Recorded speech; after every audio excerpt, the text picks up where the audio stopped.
سر، اگر کوئی گڑبڑ ہو چکی ہے تو ہم سب اس میں لپیٹے جائیں گے۔ یہ میرا حکم ہے، تم واپس جا کر انسپیکشن کرو اور مجھے رپورٹ دو۔ سوری سر، اب میرا واپس جانا بے حد خطرناک ہوگا۔ اگر اسلحے میں کوئی گڑبڑ ہوئی ہے تو اس جگہ پڑوسی ملک کی آرمی پہنچ چکی ہوگی۔ اتنی جلدی نہیں آ سکتے وہ، یہ ابھی اتنے بھی تیز نہیں ہوئے۔ سر، میرا مشورہ ہے کہ ان لوگوں کے بارے میں اپنی غلط فہمی دور کر لیں۔ گزشتہ چند مہینوں میں نے ان لوگوں کو قریب سے دیکھا ہے، یہ ہماری توقع سے زیادہ ہوشیار ہے۔ اپنی نااہلی کا الزام ان لوگوں کی ہوشیاری کو مت دو۔ میری نااہلی اگر ثابت کر سکو تو ضرور کرو، میں نہیں جاؤں گا۔ جان نے بھنا کر کہا، تو تم حکومت اولی کرو گے؟ میں تمہارا حکم نہیں مان سکتا، اس سے براہ راست میری جان اور آزادی کو خطرہ لاحق ہے۔ جان نے فون بند کر کے جیب میں رکھ لیا۔ کون تھا یہ؟ میں نے پوچھا۔ اس طرف چلو۔ تم نے میری بات کا جواب نہیں دیا۔ یوسف، اگر تم نے اسلحے کی کھیپ کے ساتھ کوئی گڑبڑ کی ہے تو تم بلا وجہ مجھے الزام دے رہے ہو۔ میں مستقل تمہارے سامنے رہا تھا، میں بھلا کسی کی نظر میں آئے بغیر گڑبڑ کیسے کر سکتا ہوں؟ اوکے، مگر وہ کتے کا بچہ اس کا ملبہ میرے سر ڈالے گا۔ جان نے کتے کے بچے کے بارے میں وضاحت نہیں کی تھی۔ میں خاموشی سے اس کی ہدایت کے مطابق ڈرائیونگ کرتا رہا۔ سخت سردی تھی اور کھلی جیپ پر زیادہ ہی لگ رہی تھی۔ اگر ہم نے گرم کپڑے نہ پہن رکھے ہوتے تو سردی سے برا حال ہو جاتا۔ جان وقفے وقفے سے برانڈی کی چپٹی بوتل سے چسکیاں لے رہا تھا اور مجھے شدت سے کافی کی طلب محسوس ہو رہی تھی۔ اس وقت میں نے سوچا بھی نہیں تھا کہ یہ خواہش اتنی جلدی پوری ہو جائے گی۔ میرا خیال تھا کہ ہم صبح تک سفر ہی کرتے رہیں گے۔ 3 بجے کے قریب اچانک میں نے ہوا میں نمی محسوس کی اور چند منٹ بعد ہلکی بوندا باندی شروع ہو گئی۔ مارے گئے، کل ہماری لاشیں جیپ کی سیٹوں پر مسکراتی ہوئی ملیں گی۔ میں نے کرا کر کہا، اس طرف چلو، آگے کی عمارت ہے، شاید وہاں ہمیں پناہ مل جائے۔ میں نے جان کے بتائے ہوئے راستے پر جیپ دوڑا دی۔ اس وقت ہم کسی قدر ہموار جنگل سے گزر رہے تھے۔ یہاں پر درخت سلیقے سے لگے تھے، لگتا تھا کہ کوئی انسانی ہاتھوں سے اگایا جنگل ہے۔ جان نے تصدیق کی، یہ جنگل یہاں رہنے والی راہبہ مدارین نے اگایا ہے، وہ گزشتہ 50 سال سے یہاں رہ رہی ہے۔ تم لوگ بھی خوب ہو، ایک طرف انسانوں کو ایک دوسرے کو مارنے کے لیے اسلحہ دیتے ہو، دوسری طرف طبی وقت بھیج کر ان کے زخموں کا علاج کرتے ہو، ان کے معدنی وسائل شیر مادر سمجھ کر پی جاتے ہو اور ان کے جنگلوں کو بھی بچاتے ہو، کیونکہ بالآخر یہ ہمارے ہی کام آئیں گے۔ میرا بھی یہی خیال ہے، اس لیے تم لوگوں کو انسانوں سے زیادہ جانوروں اور ماحول کا خیال رہتا ہے، بشرطے کہ انسان غیر سفید فام ہو۔ جان گرے چپ رہا۔ ذرا دیر بعد ہم ایک چوبی عمارت کے سامنے کھڑے تھے۔ برآمدے میں جا کر ہم بارش سے محفوظ ہو گئے تھے، لیکن سردی یہاں بھی بلا کی تھی۔ جان نے وہاں لٹکتی زنجیر کھینچی، اندر کہیں گھنٹی بجنے کی آواز آئی۔ جان گرے، یہ بڑی بھی اعتماد کے قابل ہے، کیونکہ اب تک میں تمہارے جن دوستوں سے ملتا آیا ہوں انہوں نے وقت پڑنے پر تمہارے پیٹ میں خنجر گھونپنے میں ذرا بھی تاخیر نہیں کی ہے۔ بکو مت، مدارین بہت اچھی عورت ہے، اس سے میرے خاصے عرصے سے جان پہچان والے تعلقات ہیں۔ اب تو میرا شبہ اور بھی بڑھ گیا ہے۔ میں نے سردہ بھری۔ جان نے مجھے خوخار نظروں سے گھورا لیکن بولا کچھ نہیں، کیونکہ اسی لمحے دروازہ کھلا اور ایک سیاہ فام بوڑھے نے باہر جھانک کر پوچھا، کون ہے؟ وہ سامنے دیکھ رہا تھا مگر ہم ایک طرف کھڑے تھے۔ مازن، میں ہوں جان گرے۔ جان نے آہستہ سے کہا، اوہ ماسٹر گرے، کتنے عرصے بعد آئے ہو تم؟ اگر میں غلطی نہیں کر رہا ہوں تو پورے 2 سال اور 6 مہینے بعد آئے ہو۔ سیاہ فام بوڑھے نے خوشی سے کہا، تمہاری یادداشت مثالی ہے، کیا مداری نے آرام کری ہے؟ بے شک، لیکن ان کا یہ خادم ان کے مہمانوں کی خدمت کے لیے ہر وقت مستعد رہتا ہے۔ میرا خیال ہے تمہارے ساتھ کوئی اور بھی ہے ماسٹر۔ اتنی دیر میں مجھے اس کے نابینا ہونے کا علم ہو گیا تھا۔ اس کی یادداشت ہی نہیں، سننے کی صلاحیت بھی خاصی تیز تھی۔ اس نے میری سانسوں کی معمولی سی آواز سے اندازہ لگا لیا تھا کہ وہاں جان کے علاوہ بھی کوئی ہے۔ یہ میرا ایک دوست ہے۔ Welcome master. وہ ذرا پیچھے ہو گیا۔ میں بھی کتنا احمق ہوں، اتنی دیر سے آپ کو یہاں سردی میں کھڑا کیے رکھا ہے۔ اندر آؤ ماسٹر، اپنے دوست کو بھی لے آؤ۔ مدر کے شدائیوں کے لیے مازن کی جان بھی حاضر ہے۔ عمومی سیاہ فاموں کی طرح یہ بڈھا بھی بلا کا باتوں نہیں لگتا تھا۔ راستہ ملتے ہم اندر گھس گئے۔ باہر بلا کی سردی کے مقابلے میں عمارت اندر سے خاصی گرم تھی اور راہداری میں ہی ہمیں سکون ملا تھا۔ مازن ہم لوگوں کی رہنمائی کرنے لگا۔ باہر سے عام نظر آنے والی یہ عمارت اندر سے خاصی بڑی ثابت ہوئی تھی۔ مازن ہمیں ایک راہداری سے گزار کر ایک بڑے سے کمرے میں لایا جو نشست کا لگ رہا تھا۔ وہاں ایک طرف الگ سے انگیٹھی نما کوئی شے روشن تھی۔ ایسا لگ رہا تھا جیسے کوئی بڑا سا بام ہو، لیکن اس کے اوپر سلگتے ہوئے کوئلے تھے، اور اس کے عین اوپر ایک کیف اور اس سے منسلک 3-4 انچ قطر کا پائپ تھا تاکہ دھواں وغیرہ بالکل نکل جائے۔ کمرہ اتنا گرم تھا کہ میں نے جیکٹ کی زپ کھول دی۔ وہاں آرام دہ صوفے تھے۔ ماسٹر، کھانے یا پینے کے لیے کچھ حاصل کروں؟ نہیں، بھوک نہیں ہے۔ ہاں، کافی لے آؤ، اس کے بعد ہم آرام کریں گے۔ تب پہلے میں آپ کو کمرہ دکھا دوں، اس کے بعد کافی بھی سرو کر دوں گا۔ یہ اچھا رہے گا، ہمیں رات کے لیے سلیپنگ سوٹ چاہیے۔ سب مل جائے گا ماسٹر، تم چلو تو۔ مازن ہمیں عقبی طرف واقع کمروں میں لایا۔ یہ عمارت اس سے خاصی ملتی تھی جہاں میں قید رہا تھا اور پھر وہاں سے فرار ہوا تھا۔ مجھے شبہ ہونے لگا کہ فادر ویلی کے چرچ کی طرح مدارین کا یہ گھر بھی دراصل آرگنائزیشن کا ایک اڈا ہے۔ مازن نے برابر کے 2 کمرے کھولے تھے۔ وہ نابینا تھا لیکن اس عمارت کے ایک ایک حصے سے پوری طرح واقف تھا۔ میں نے اسے کسی مقام پر ایک لمحے کے لیے بھی جھجکتے نہیں دیکھا تھا۔ اس نے کافی کے لیے جانے سے پہلے میرے کمرے میں موجود الماری میں سلیپنگ سوٹ کی نشاندہی کی، مگر میرا ان کپڑوں میں رہنے کا ارادہ تھا کہ نہ جانے کس وقت کیا حالات ہوں اور ہمیں پھر سے بھاگنا پڑے۔ اس کے جاتے ہی میں نے باتھ روم کا رخ کیا۔ وہاں سے فارغ ہو کر گرم پانی سے ہاتھ منہ دھویا تو خود کو تازہ دم محسوس کرنے لگا۔ اندر اتنی حرارت تھی کہ میں نے جیکٹ اتار دی اور جوتے موزے اتار کر بستر پر لیٹ گیا۔ گزشتہ 2 دنوں سے سکون کے لمحات کم ملے تھے، اس لیے اس وقت بڑا مزہ آ رہا تھا۔ مازن مشکل سے 15 منٹ میں کافی لے آیا۔ تھینکس مازن۔ Welcome sir. تم مزید کیا لینا پسند کرو گے؟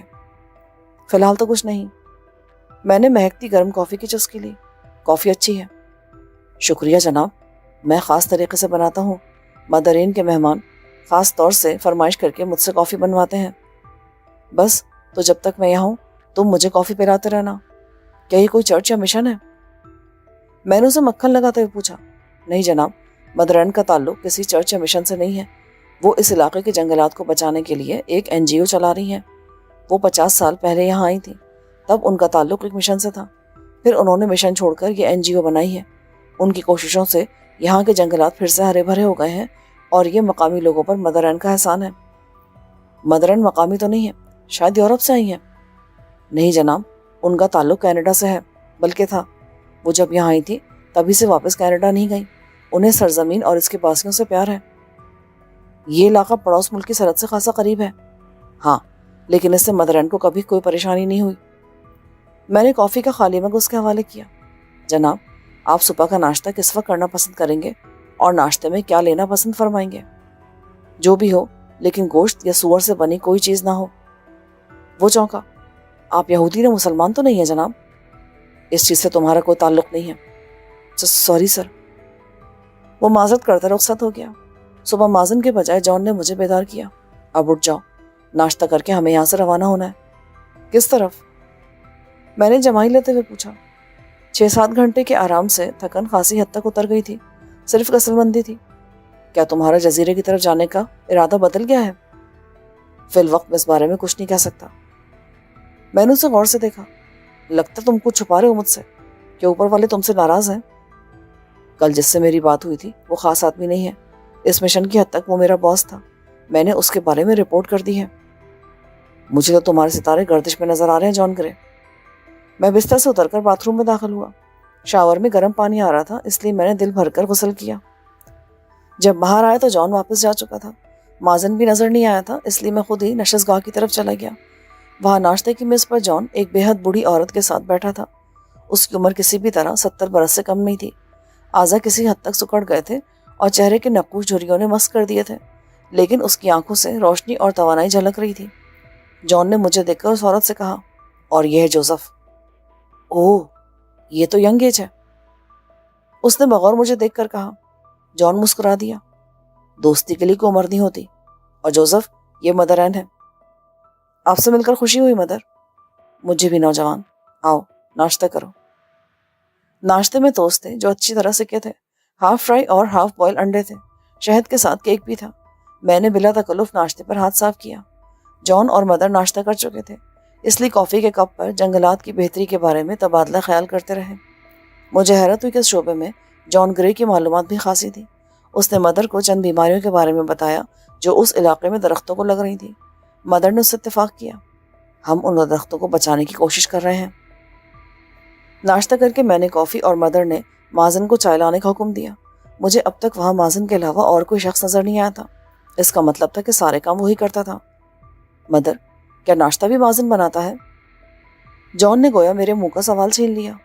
نہیں، ناشتہ جینا بناتی ہے، بھتیجی ہے میری، گزشتہ 4 سال سے میرے ساتھ ہے۔ اوہ، جب میں پچھلی بار آیا تھا تب وہ یہاں نہیں تھی؟ جان کے لہجے میں اشتیاق تھا۔ ہاں، ان دنوں وہ میری طرف سے ایک کانفرنس میں شرکت کرنے کے لیے گئی تھی۔ میری طبیعت ان دنوں خراب تھی، اس لیے میں نہیں جا سکی تھی۔ مدر، کیا تمہاری بھتیجی سے میری ملاقات ہو سکتی ہے؟ کیوں نہیں، وہ اپنے کام سے فارغ ہو کر یہیں آئے گی۔ جان سراپا انتظار بن گیا تھا۔ میں اس کی کیفیت سے محظوظ ہو رہا تھا۔ وہ یہ بھی بھول گیا تھا کہ ہمیں ناشتے کے بعد جانا ہے۔ 10 منٹ بعد ایک جوان عورت اندر آئی۔ اس نے پھولدار ریشمی اسکرٹ کے ساتھ چھوٹا سا سویٹر پہن رکھا تھا جو اس کے صحت مند جسم پر جچ رہا تھا۔ مجموعی طور پر وہ دلکش عورت تھی۔ جان نے جلدی سے اٹھ کر اس کے سامنے سر خم کرتے ہوئے اپنا تعارف کرایا۔ مس، مجھے جان گرے کہتے ہیں، جینا بینمن۔ وہ مسکرائی تو اس کے ہموار سفید دانت چمکنے لگے۔ اس نے مسافر کے لیے ہاتھ آگے کیا جو جان نے نزاکت سے چھو کر چھوڑ دیا۔ میں نے سر کے اشارے سے ہیلو کو کافی سمجھا۔ جان نے بادل ناخواستہ میرا تعارف کرایا کیونکہ وہ خاصی دلچسپی سے مجھے دیکھ رہی تھی۔ Joseph, my friend. محض جان کو چڑھانے کے لیے میں نے اس کے بڑھتے ہوئے ہاتھ کو تھام کر ہونٹوں سے لگا لیا۔ اس نے ہاتھ چھڑانے کی کوشش نہیں کی۔ چند سیکنڈ بعد میں نے خود ہی چھوڑ دیا۔ Nice to meet you. وہ پھر مسکرائی۔ مدر نے تمہارا ذکر کیا تھا۔ مازن، میرا ناشتہ لے آؤ۔ وہ بے دلی سے بولی۔ میں نے اٹھ کر بڑی کھڑکی سے باہر دیکھا۔ موسم سرمئی ہو رہا تھا۔ مدر نے جان سے کہا، میرا خیال ہے آج تم رک جاؤ، طوفان آنے کی پیشن گوئی ہے۔ وہ ہچکچایا۔ مدر، ہمارا جانا ضروری ہے۔ اس موقع پر جینا نے اچانک التفات سے اپنا ہاتھ جان کے شانے پر رکھ دیا۔ مسٹر جان گرے، تم رک جاؤ۔ اس موسم میں سفر کرنا واقعی درست نہیں ہوگا، اور پھر میں بھی کچھ دیر کے لیے انجوائے کر سکوں گی۔ ہاں بھائی، میں ایسے کمپنی نہیں دے سکتی، یہ نوجوان آدمیوں کا کام ہے۔ مدر مسکرا کر بولی۔ جان کو ملک الموت بھی لے جانا چاہتا تو وہ نہ جاتا۔ جینا نے اس انداز میں روکنے کو کہا تھا۔ میں خطرے کی بو سونگنے لگا۔ آخر یہ ہمیں روکنے کے لیے اس قسم کے حربے کیوں استعمال کر رہی تھی؟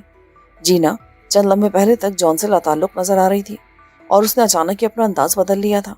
اس کے لہجے میں درخواست سے زیادہ انداز محبوبی تھا، اور جان فوری طور پر رشتہ ختمی ہو گیا تھا۔ اس نے سابقہ بیان تبدیل کرتے ہوئے اپنے جانے کو غیر اہم قرار دیا۔ مدر، میں بھی سوچ رہا ہوں کہ موسم بہتر ہونے کے بعد ہی یہاں سے نکلیں۔ میں نے کھنکار کر کہا، شاید تم بھول رہے ہو، ہمارا جانا ضروری ہے۔ اتنا بھی ضروری نہیں ہے۔ خراب موسم میں کہیں پھنس گئے تو یہ پریشانی کی بات ہوگی۔ ہمارے پاس سامان اور کپڑے بھی نہیں ہیں۔ ینگ مین، جینا نے اسی لگاوٹ سے میری طرف دیکھا۔ تمہاری زندگی ہر کام سے قیمتی ہے، موسم بہتر ہو تو چلے جانا۔ فیصلہ مجھے کرنا ہے۔ جان جذب ہو کر بولا، میں نے فیصلہ کر لیا ہے، ہم موسم بہتر ہونے تک نہیں جائیں گے۔ جیسے تمہاری مرضی۔ جان نے فاتحانہ نظروں سے جینا کی طرف دیکھا، جیسے مجھ سے بات منوا کر اس نے کوئی بڑا کارنامہ سر انجام دیا ہو۔ تم دونوں کو بلیئر سے دلچسپی ہے؟ میرا اندازہ تھا کہ اپنی بے داغ جلد اور متناسب بدن کے باوجود جینا کم سے کم 35 برس کی تھی۔ جان نے سر ہلایا۔ میں مونٹی کارلو میں کئی اعزازات حاصل کر چکا ہوں۔ میں نے کم کھیلا ہے۔ میں نے جواب دیا، میرے ساتھ آؤ، میں بھی بس دلچسپی کی وجہ سے کھیلتی ہوں۔ وہ ہم ایک بڑے کمرے میں لائی جہاں وسط میں سنوکر کی ٹیبل لگی تھی۔ پہلا میچ جان اور جینا کے درمیان طے پایا، اور جان اس طرح اس کام میں مشغول ہو گیا جیسے اس سے زیادہ ضروری کام کوئی نہ ہو۔ میں محسوس کر رہا تھا کہ وہ وقت ضائع کر رہا ہے۔ اگر دشمن یعنی آرگنائزیشن والے ہماری لوکیشن سے واقف ہو گئے تو وہ ہمیں گھیر لیں گے۔ یہ جگہ سرحد سے زیادہ دور نہیں تھی اور ان کا خیال اس طرف آ سکتا تھا۔ ہماری جیپ باہر تھی۔ ایک بار جان اپنی باری کر کے میری طرف آیا تو میں نے سرگوشی کی، باہر ہماری جیپ ہے، وہ ہمیں پھنسوا دے گی۔ اس کی فکر مت کرو، میں نے اسے اپنے حصے میں واقع گیراج میں رکھوا دیا ہے، اس میں اسلحہ بھی ہے۔ وہ خانے اب کسی سے نہیں کھولیں گے، اور فکر مت کرو، اول تو میری تلاش کی نہیں جائے گی، اور اگر کسی نے کی بھی تو اس طرف کا خیال نہیں آئے گا، اور آ بھی گیا تو مازن ہمارا پتہ نہیں بتائے گا۔ وقت آنے پر ہم یہاں پر روپوش بھی ہو سکتے ہیں۔ کسی تیسرے کی موجودگی میں سرگوشیاں کرنا اچھی بات نہیں ہے۔ جینا نے کیو پر ضرب لگاتے ہوئے بلند آواز سے کہا، سوری، میرا ساتھی اس کام کے سلسلے میں پریشان ہے جو ہمارے نہ جانے سے ادھورا رہ جائے گا۔ جان سراپا معذرت بن گیا، کام تو ہوتے رہتے ہیں۔ دوپہر کے کھانے سے پہلے سوئمنگ کے بارے میں کیا خیال ہے؟ یہاں نیچے تہہ خانے میں ایک گرم سوئمنگ پول بھی ہے، میرا زیادہ وقت نہیں گزرتا ہے۔ جان کی باتیں کھل گئیں۔ اس نے بے تکلفی سے کہا، شاید اس وجہ سے تمہارے فکرز متناسب ہیں۔ ہاں، میں باقاعدگی سے سوئمنگ اور ایکسرسائز کرتی ہوں۔ کیا یہاں جمنیزیم ہے؟ اس بار میں نے دلچسپی سے پوچھا۔ ہاں، نیچے تہہ خانے میں ہی ہے۔ کیا تم سوئمنگ کرو گے؟ میں جمنیزیم کو ترجیح دوں گا، میں نے رکھائی سے کہا۔ در حقیقت مجھے ورزش سے بھی دلچسپی نہیں تھی، مگر میں جان کو اپنی آنکھوں سے اوجھل نہیں ہونے دینا چاہتا تھا۔ میری چھٹی حص اشارہ دے رہی تھی کہ جان نے میرے سوئمنگ نہ کرنے کا سن کر اطمینان کا سانس لیا تھا، اور میں اس کی عقل کو روکا رہ گیا تھا۔ وہ مجھ سے بہتر جانتا تھا کہ ہم کس قسم کے خطرات میں گھرے ہیں۔ اس کے باوجود اسے اٹکیلیاں سوچ رہی تھیں۔ میرے پاس پستول تھا، البتہ جان مجھے نہتا لگ رہا تھا۔ اس نے پینٹ اور شرٹ کے اوپر بٹنوں والی واسکٹ پہن رکھی تھی، اور اس کے لباس میں کہیں بھی کسی ہتھیار کا ابھار نظر نہیں آ رہا تھا۔ البتہ اس نے اندر کہیں چھپا رکھا ہو تو مجھے پتہ نہیں، لیکن کچھ دیر بعد اس کی تصدیق ہو گئی کہ وہ نہتا تھا۔ اس نے اجلت میں کھیل ختم کیا۔ جان کی بےتابی کی وجہ سمجھ میں آ رہی تھی۔ وہ اس گل بدن کا بدن دیکھنے کے لیے مرا جا رہا تھا، لیکن جینا کی بےتابی میری سمجھ سے باہر تھی۔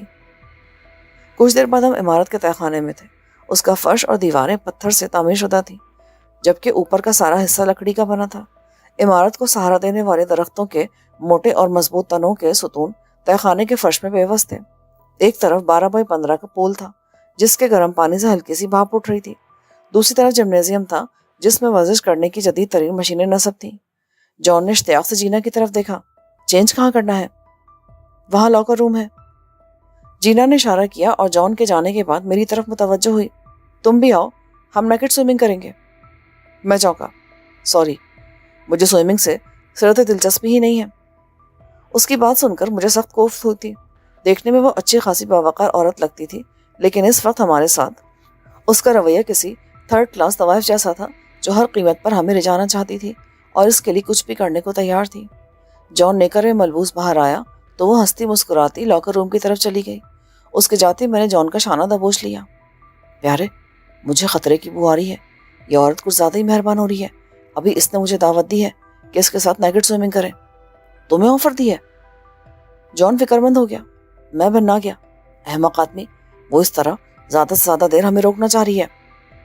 جان نے نفی میں سر ہلایا۔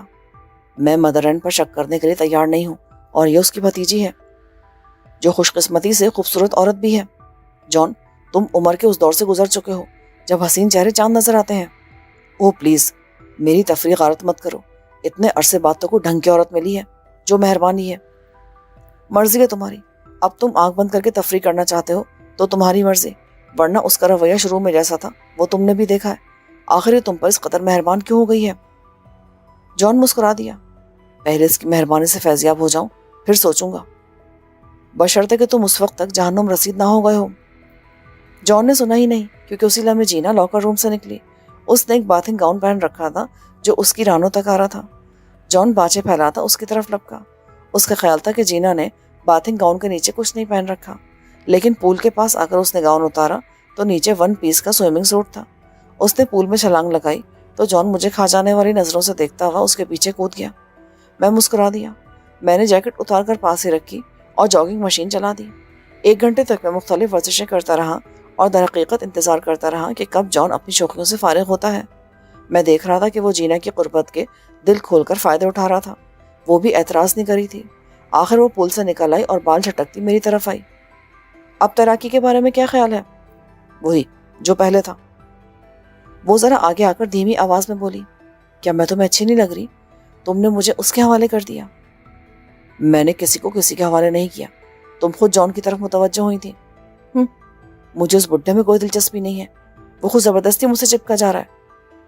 یہ بھی تمہارا ذاتی مسئلہ ہے، میں اس سلسلے میں کیا کر سکتا ہوں؟ مجھے تم میں دلچسپی ہے اور میں نے اس وجہ سے تم لوگوں کے رکنے پر اصرار کیا۔ مجھے کیا پتا تھا کہ یہ فرقتہ ہو جائے گا۔ ویسے جان اس قدر برا آدمی نہیں ہے، وہ جیسا بھی ہو، پر مجھے اس میں کوئی دلچسپی نہیں ہے۔ میں تمہاری کمپنی چاہتی ہوں، اگر تم پسند کرو تو تمہارے بیڈ روم میں آ جاؤں۔